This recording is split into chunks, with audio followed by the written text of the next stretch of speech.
Due Process, recipient of 5 Mid-Atlantic Emmy Awards since 1997.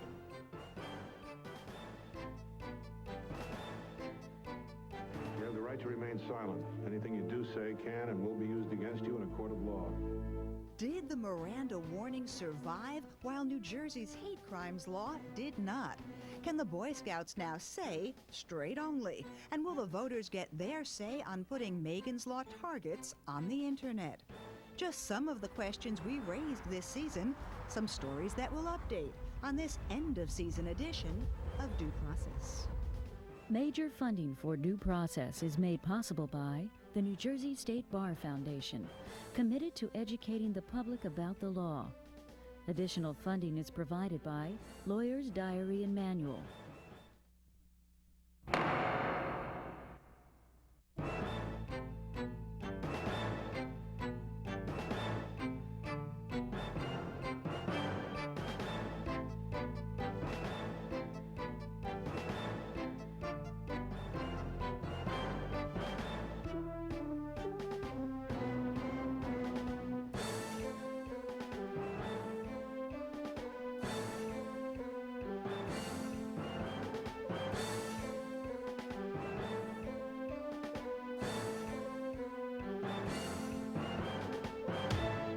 Hello, and welcome to this special end-of-season edition of Due Process, our chance to update the stories we've done this year with a look ahead to what's likely to come next. We've covered a lot of ground this season, from a plan to put sex offenders on the net to the ban on gays in the Boy Scouts, from the future of a warning named Miranda to the ongoing fallout from racial profiling by state police. But profiling is only one of the national law and justice stories which found this state at the center of the storm. We'll look back at 2 major decisions from the United States Supreme Court that began with cases that we had covered right here in New Jersey. And we'll look forward to what's next in the volatile region of DNA and the death penalty. But we begin with a national story whose roots are here in Hamilton Township, with Megan's Law and its newest cyber twist. And I will It was the murder of 7-year-old Megan Kanka in July '94 that led to what the nation now knows as Megan's Law. The best thing that they can do is lock them up and throw away the key. But they're not doing that. So if they're not going to do that, at least let us know who they are so we can watch them. But how far that watching goes may depend on New Jersey voters. I mean, we represent people. Right. They're demanding that we take action in this area. They're demanding that they have the greatest sense of security in this area, and we want to provide that. The legislature has been with us on this, and I know there are strong feelings there to ensure that we give the citizens in our communities the tools that they need to ensure their own safety. That tool would mean that a John Doe like this one, whom we met 2 years ago when a neighbor leaked this confidential communication to a local paper, would have his name, face, address, and more on an official state website like this one from Florida. This John Doe, the ski mask an attempt to conceal his identity, talked to us soon after Megan's Law took effect. His designation, Tier 1. Till now, that meant only confidential registry with local police, but no community notification. The internet plan would change that too. Tier 1 also has a name search. It wouldn't automatically put those Tier 1 individuals on the internet, but there'd be a name search requirement. There is a 14th Amendment due process right to privacy. You're entitled to due process under the law. You're entitled to some protection of your reputation. You cannot be publicly branded, at least not since the Salem witch trials were dispensed with, and placed in the stocks in a public square. I hate to think that the governor would consider amending our most precious document in the state in order to get around court rulings that are based on sound constitutional policy. But despite that kind of warning against amending the Constitution, the legislature has signed on and the voters will get their say in November. Still, that isn't likely, I think, to be the end of the story. And in the meantime, anyone who's been following Megan's Law in the headlines just could be confused because, Raymond, there's been another parallel set of developments that seems to be in conflict. It's true, and parallel is a good word because at the same time that the legislature and the governor are talking about a constitutional amendment, the federal courts have been looking at this issue and case by case have been delicately trying to craft a balance between the privacy interests and the concern of victims and law enforcement. And on a practical basis, what that comes down to is the federal courts wanting the state to ensure that only those people, teachers, neighbors, folks who under the law are supposed to get the Megan's Law information, that only they get it and they don't disseminate it. On the other hand, we're talking about putting pictures, addresses, faces, names on the internet. One hand doesn't know what the other's doing? Sandy, part of the problem is that the privacy interest here specifically relates to maybe the least popular group of human beings in the country, those who've been convicted of a Megan's Law violation. So while the courts are trying to use a scalpel, the legislature and the political process is using a machete, and it's likely that there's going to be a clash in style as well as substance. Well, in fact, the federal judge who's been trying to craft these very careful guidelines said, you know, given the fact that this constitutional amendment is brewing, it all may be moot. Well, this issue is not going to be gone. It's going to be with us for a while. But if Megan's Law caught the imagination of this country with statutes now in almost every state, it was the United States Supreme Court's ruling on the New Jersey case of a gay scoutmaster that put the state back on the nation's front pages. The Boy Scouts banished James Dale from their ranks. Dale sued and won in New Jersey courts. The Scouts appealed, and due process covered the case as it worked its way up to the country's highest court. But Zachary Fink of New Jersey Network News was on the story when the ruling finally came down. James Dale's case has been winding through the courts for 10 years, but in a split decision, the nation's highest court has struck down the ruling of New Jersey's highest court, finding that if the Scouts were forced to accept gay troop leaders, it would violate the organization's First Amendment right of free expression and free association. I'm definitely saddened by the decision that the Supreme Court sees the Boy Scouts as a very narrow program, the Boy Scouts of some Americans, not all Americans. James Dale was an assistant scoutmaster in Mattawan in 1990. Then 19, he was identified in a newspaper article as co-president of a lesbian and gay student group at Rutgers University. The Scouts revoked Dale's affiliation with their organization, and he sued. The New Jersey Supreme Court eventually ruled in Dale's favor, citing the state's anti-discrimination laws. But Chief Justice William Rehnquist upheld the Scouts' assertion that homosexual conduct is inconsistent with the values it seeks to instill. They're also doing no favor to the non-gay kids of America by sending a message that discrimination is okay, a message that most people do not associate or have not associated up till now with the Boy Scouts of America. In a statement, the Boy Scouts of America said, quote, "Boy Scouting makes no effort to discover the sexual orientation of any person. Scouting's message is compromised when prospective leaders present themselves as role models inconsistent with Boy Scouting's understanding of the Scout oath and law." Speaking for the four dissenters, Justice John Paul Stevens wrote that New Jersey's anti-discrimination law does not impose any serious burden on the Boy Scouts of America, nor does it force it to communicate a message it does not want to endorse, and therefore it does not abridge the constitutional right of the Boy Scouts. Civil rights attorneys argued that the ruling does not have far-reaching implications. The ACLU of New Jersey filed a friend of the court brief on Dale's behalf. We think this ruling is limited for the following reasons. There is a line of cases in which the U.S. Supreme Court decided that private associations may not discriminate. Lawyers at Lambda Legal Defense, a gay rights group which was lead counsel on the case, said the ruling does not set back gay rights. Zachary Fink, NJN News, New York. Thank you.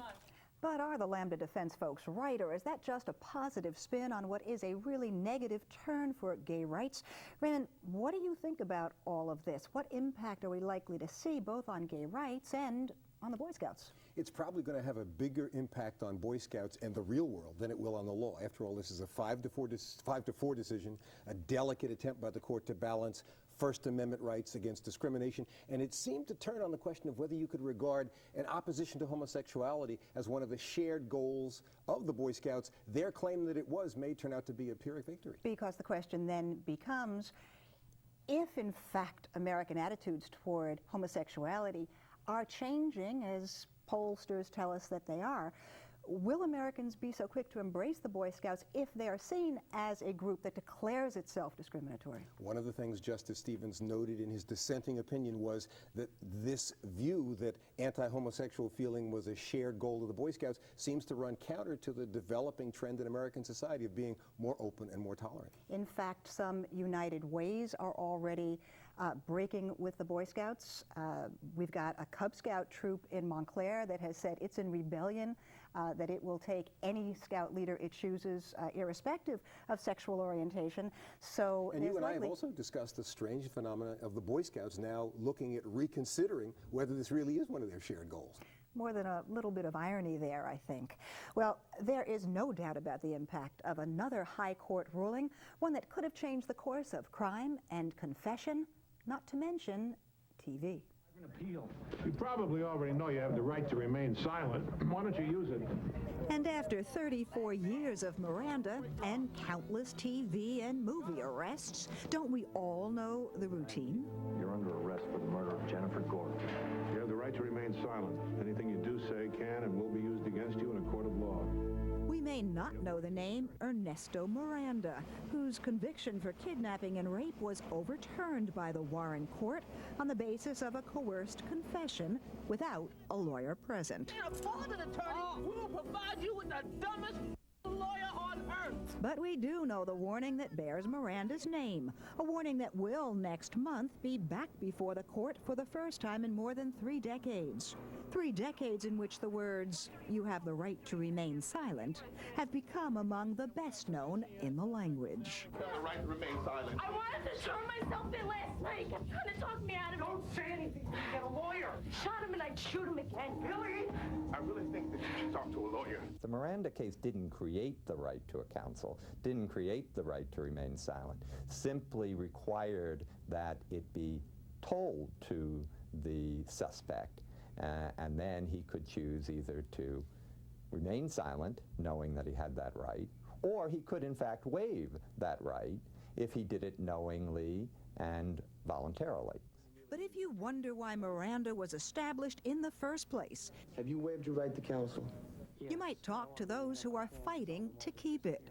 And I believe that it's a mistake to turn the clock back some 30 years and return to a standard that we already determined was woefully inadequate. Or you might just go to the movies. Would you be willing to beat a confession out of a suspect you knew to be guilty?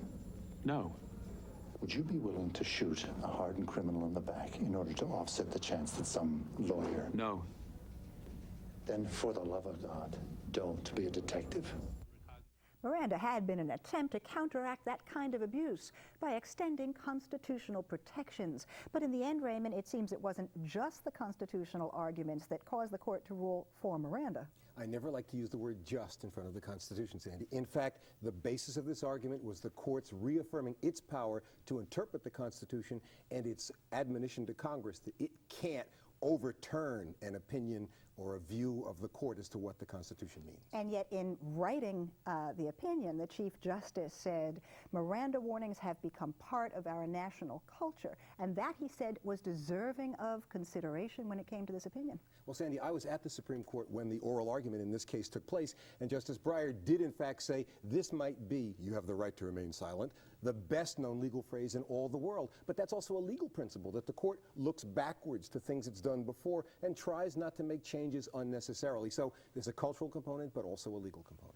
And before we leave the highest court, there was another case we covered this year that put New Jersey on the firing line, or at least New Jersey's hate crimes law.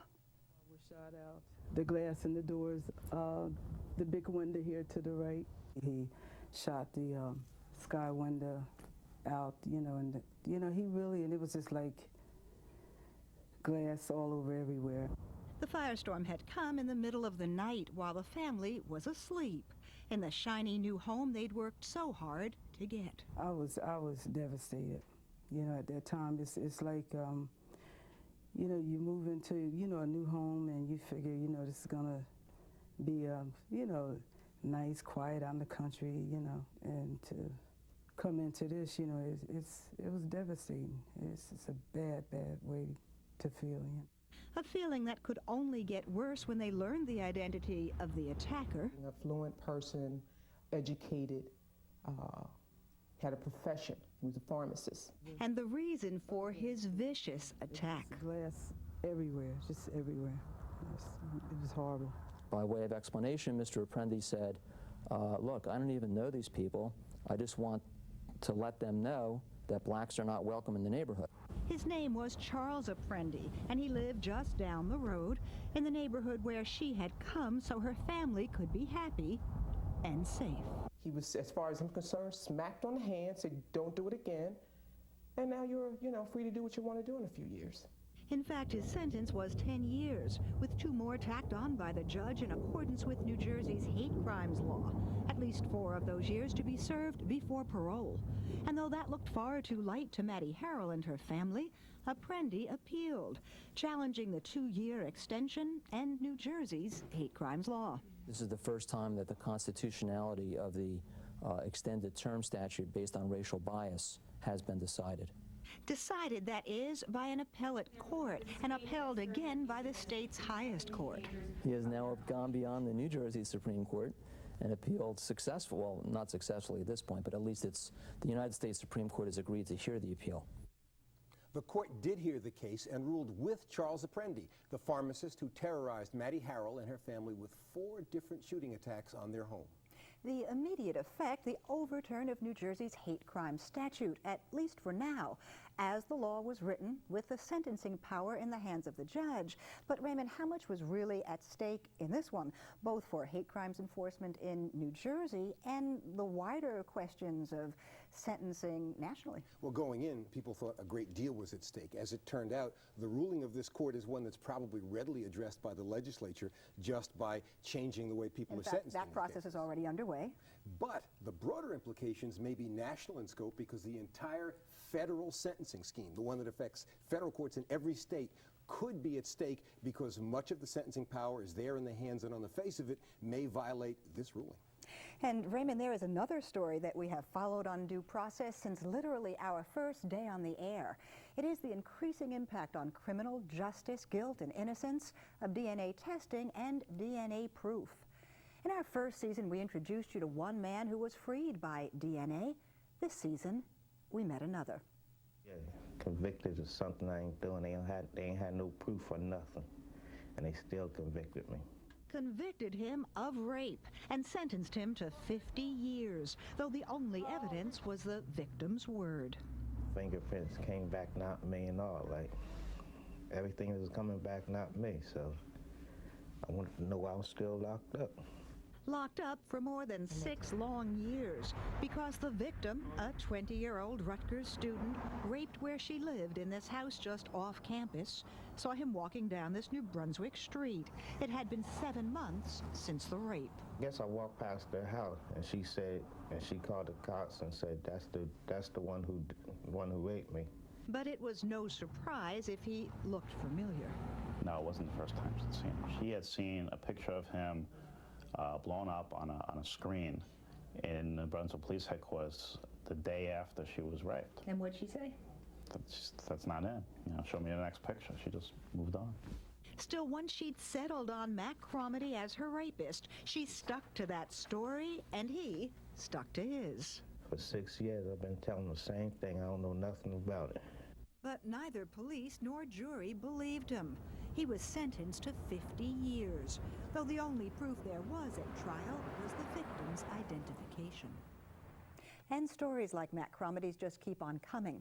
Just last month, 2 men who'd been under indictment for 2 years in 2 separate rapes at Newark's public library were both cleared when DNA testing finally showed that both rapes had been committed by a third, still unidentified man.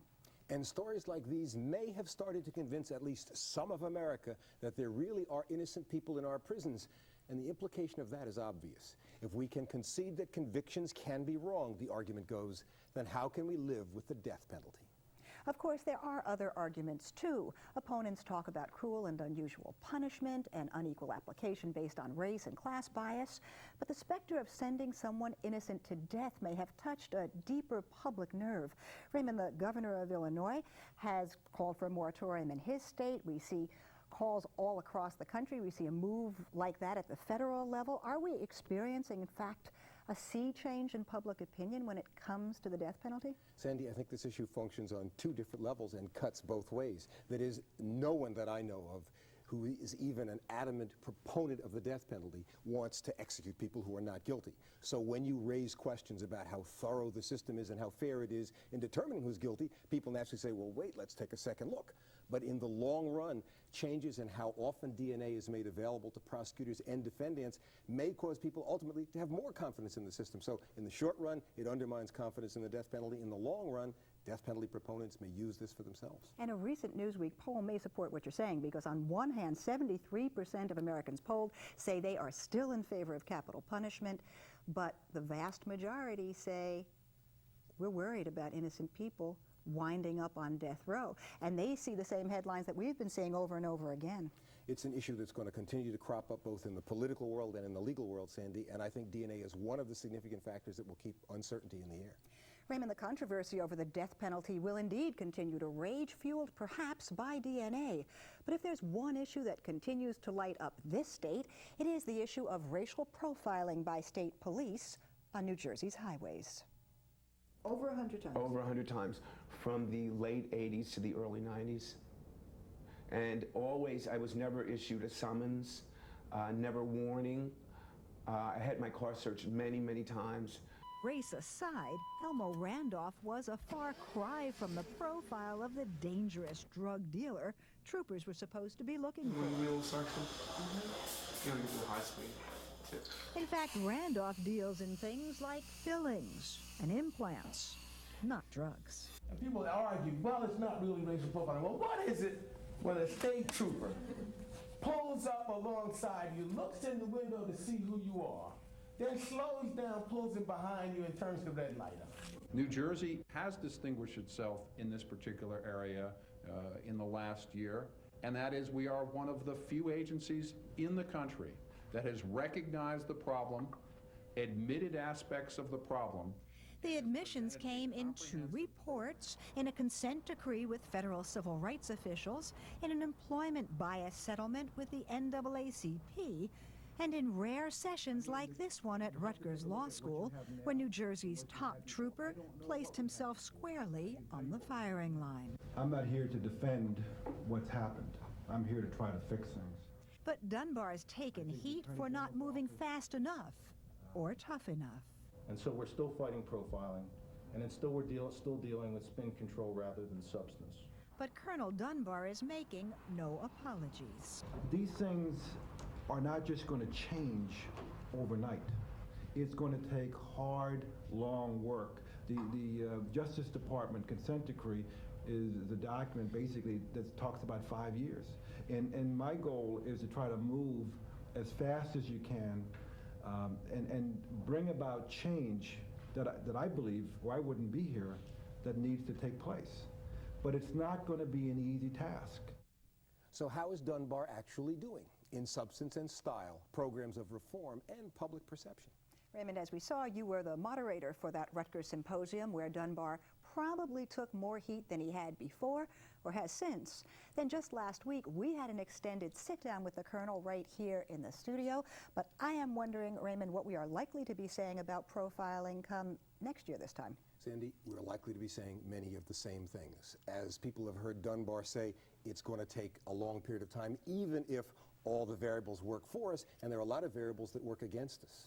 So are we not any closer than we were, say, a year ago to moving from New Jersey being, as Vice President Gore put it in one of his debates against Bill Bradley, the place where profiling practically began? Now, I think that's a bit of hyperbole, but New Jersey is linked to this issue, and have we moved off the mark? Well, after all, Dunbar's been here now for 10 months. Two things have changed. There's a new superintendent, and the Attorney General's office has said it happened in the past, we don't condone it, and race is never a proper factor in making police judgments. On the other hand, the practices that continue are a problem, and the controversy certainly continues to rage. Well, the controversy is so interesting because on one hand we have people, including, by the way, Jesse Jackson, who has said, we've got to give New Jersey, the governor, the Attorney General, credit for saying, yeah, it's a problem here, it's happened, and we're going to try not to have it happen again. And then there are people like our friend Bill Buckman, whom we saw in the tape package, who say, wait a minute, that's just window dressing. In fact, it is going on. It is going on almost to the extent that it was when there were absolutely no controls. Is that fair, do you think? Well, Sandy, I think this is one of those issues which is going to continue with us, at least in part because many folks say this is part of the deeper question of how race factors into the criminal justice system, which is why I have no doubt we'll be revisiting this issue in the future, because that's it for this edition of Due Process. But please don't leave our time slot, 6:30 p.m. Wednesday and 10:30 a.m. Sunday, because we will be there in reruns, an encore presentation of our Due Process shows. And of course, we will be back with a whole new Due Process season. Until then, for Sandy King and Jeff Friedman and all the folks who make this program possible, I'm Raymond Brown. Thanks for watching.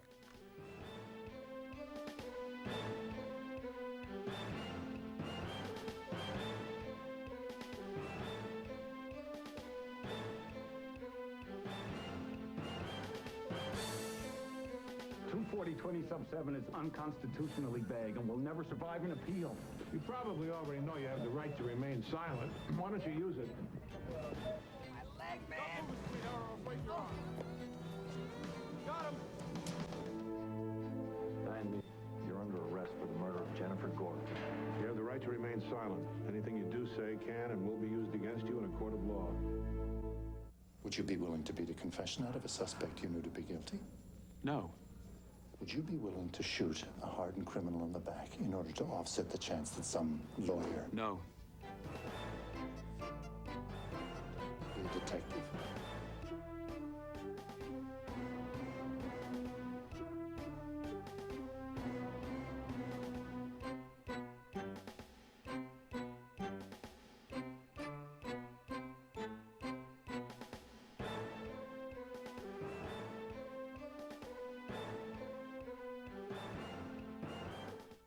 Major funding for Due Process was made possible by the New Jersey State Bar Foundation, committed to educating the public about the law.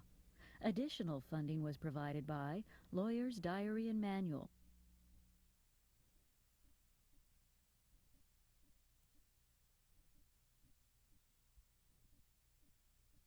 In this particular area in the last year, and that is we are one of the few agencies in the country that has recognized the problem, admitted aspects of the problem.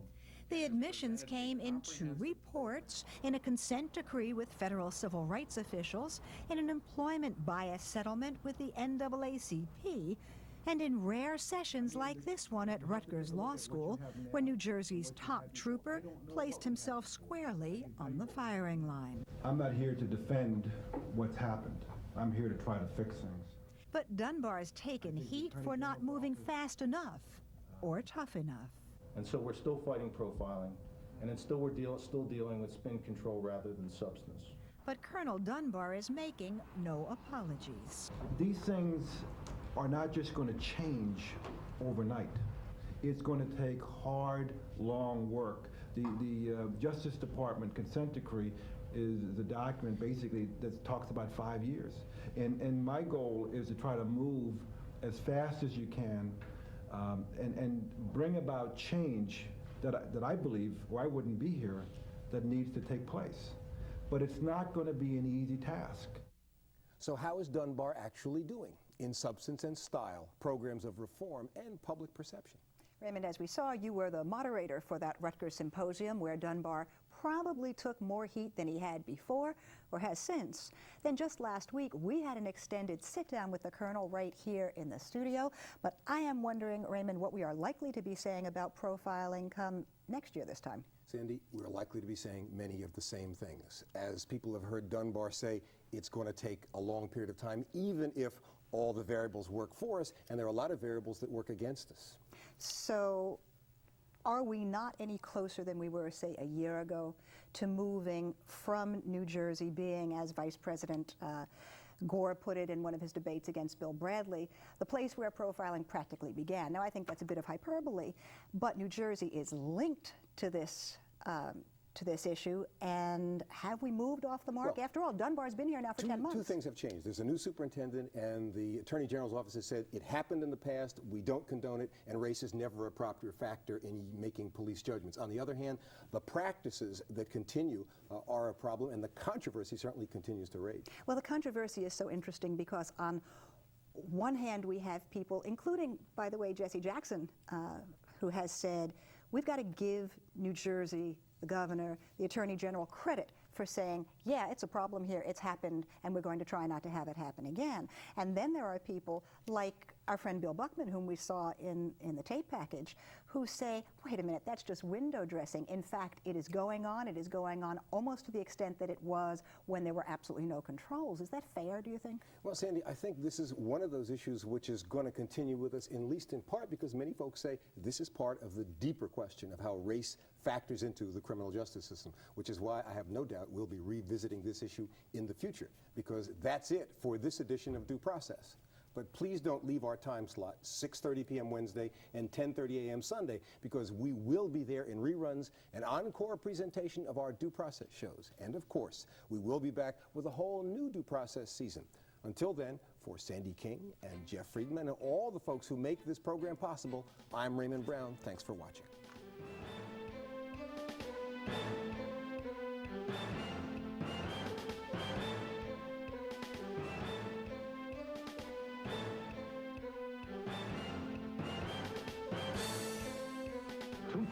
Sub 7 is unconstitutionally vague and will never survive.